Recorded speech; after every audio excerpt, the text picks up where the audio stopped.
let's quit our jobs, let's sell everything we own, and let's gallivant our way across New Zealand.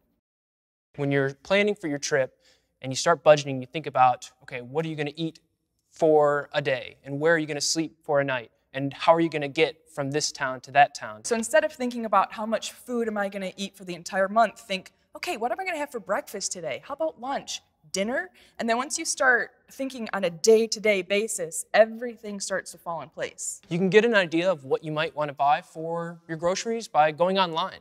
We actually did virtual shopping through one of the main grocery store chains in New Zealand before we ever left. So we looked at how much is the biggest jar of peanut butter you can buy, and that helped us budget. And then once we got there, we were prepared for the realities of perishable food lifestyle. That falls into point 2, which is accommodation.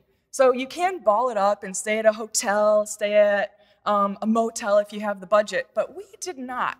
So we a lot of times were sleeping outside in our tents, whether that be under a tree somewhere, whether that be knocking on someone's door and asking, hey, can we pitch our tent in your backyard? And when you're traveling as a couple, it's much more affordable to do something like Airbnb because hostels, they charge per bed.